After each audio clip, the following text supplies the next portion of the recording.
Bonsoir, bienvenue à cette séance extraordinaire du 5 décembre 2022. À la section 1, au point 1.1, approbation de l'ordre du jour. Est-ce que j'ai un proposeur? Oui. Approbation de l'ordre du jour proposé par Alain Fontaine. C'est bon. Est-ce qu'on est tous d'accord? Oui. Section 2, administration générale, greffe et affaires juridiques. Au point 2.1, politique de conditions de travail des cadres, adoption de l'échelle salariale 2023. Est-ce que j'ai un proposeur? Oui, je propose au Conseil d'adopter l'échelle salariale du personnel cadre pour l'année 2023. L'échelle salariale est jointe à la présente résolution pour en faire partie intégrante. Cette nouvelle échelle fait également partie intégrante de la politique des conditions de travail et de support à la vie professionnelle des employés cadres en vigueur. Est-ce que nous sommes tous d'accord? Oui. Au point 2.2, autorisation de signature, contrat de travail du directeur général. Est-ce que j'ai un proposeur? Oui. En conséquence, il est proposé au Conseil d'autoriser le maire ou le maire suppléant et la greffière à signer pour et au nom de la Ville le contrat de travail établissant les conditions de travail et la rémunération de M. Martin Lelièvre à titre de directeur général. Que les derniers requis au paiement du salaire de M. Martin Lelièvre soient puisés à même des disponibilités du budget budgétaire. Est-ce que nous sommes tous d'accord? Oui. Au point 2.3, autorisation de signature, contrat de travail de la greffière, service du greffe et des affaires juridiques. Est-ce que j'ai un proposeur? Oui, il est proposé d'autoriser le maire ou le maire suppléant et le directeur général à signer, pour et au nom de la Ville, le contrat de travail établissant les conditions de travail et la rémunération de maître Manon Thériault au poste de greffière et directrice du service des greffes et des affaires juridiques. Est-ce que nous sommes tous d'accord? Oui. Au point 2.4, autorisation de signature, contrat de travail de la greffière adjointe, service du greffe et des affaires juridiques. Est-ce que j'ai un proposeur? Oui. Il est conseillé d'approuver, d'autoriser le maire ou le maire suppléant ou le directeur général ou la greffière à signer, pour et au nom de la Ville, le contrat de travail établissant les conditions de travail et la rémunération de Mme Stéphanie Dulude au poste de greffière adjointe au service du greffe et des affaires juridiques. Est-ce que nous sommes tous d'accord? Oui. Section 3, finances et technologies de l'information. Au point 3.1, avis de motion et dépôt d'un projet, règlement numéro 2012, établissant les tarifs pour divers biens et services rendus par la Ville pour l'exercice financier 2023. Est-ce que j'ai un proposeur?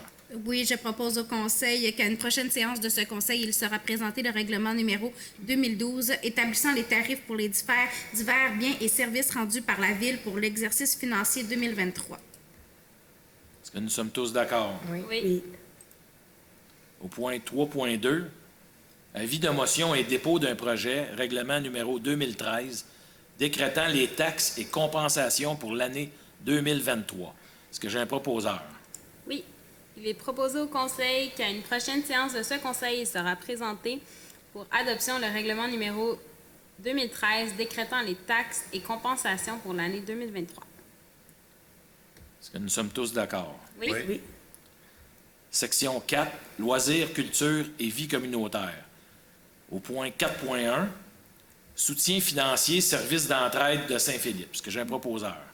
Considérant que le service d'entraide de Saint-Philippe est un organisme sans but lucratif dont le mandat est d'offrir un service d'aide alimentaire aux personnes et aux familles les plus démunies de la ville de Saint-Philippe, et ce, depuis plus de 20 ans.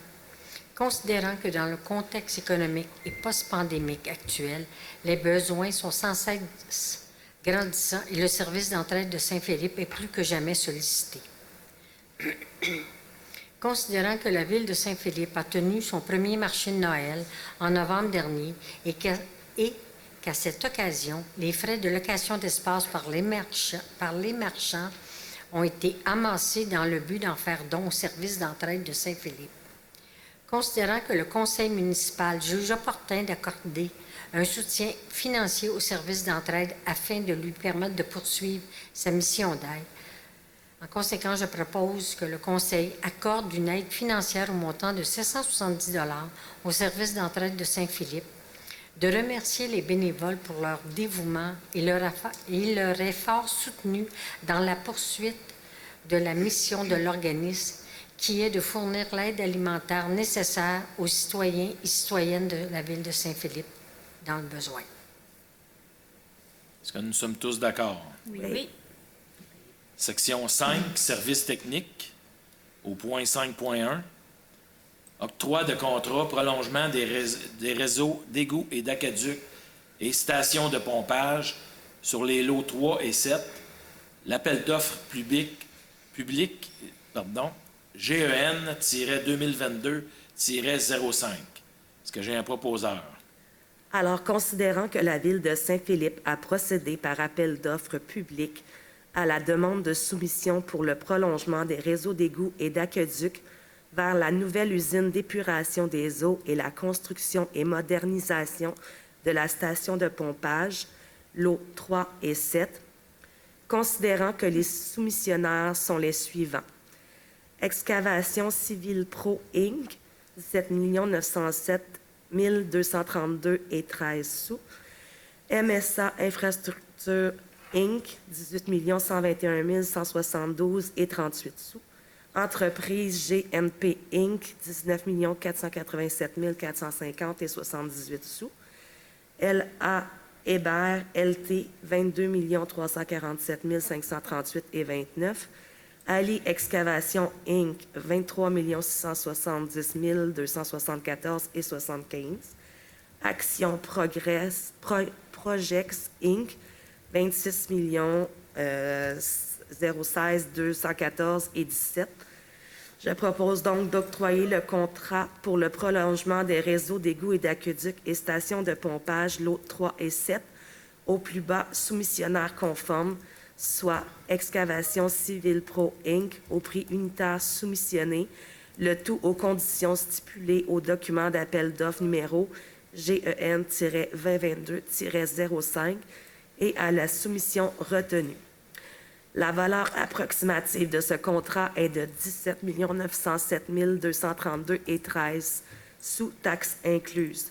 D'autoriser le directeur général à signer pour et au nom de la Ville tous les documents relatifs à ce contrat afin de donner suite à la présente résolution. Est-ce que nous sommes tous d'accord? Oui. Section 7, travaux publics, pas de point. Section 8, sécurité, incendie, pas de point. Section 9, urbanisme et développement durable, aucun point. Nous sommes rendus à la période de questions. Veuillez prendre note que les questions qui doivent être posées doivent être posées selon la séance extraordinaire, dans le contenu de la séance extraordinaire de ce soir. Fait que, est-ce qu'il y a quelqu'un qui aurait des questions? L'eau 3 et l'eau 7. C'est où exactement? Pour le programme PDI, programme de développement des infrastructures, tout est séparé par l'eau. Donc, c'est des endroits d'intervention. Le lot 3 puis le lot 7. C'est entre la rue Bernard, dans le fond. Ce sont des infrastructures, oui. La station de pompage, entre le rue Jean, entre le prolongement de la rue Jean, OK, oui. et qui s'en vient dans les étangs. OK. On traverse la rivière, il y a le poste de pompage, va être là. On descend sur M. Campeau, l'ancien M. Campeau. On descend, on va jusqu'aux limites de la prairie. OK. C'est tout? Ouais, section 6, au point 6.1, levée de la séance, que j'ai un proposeur. Je propose que la présente séance soit levée à 6h02. Merci beaucoup d'avoir assisté. Merci. Bonne soirée.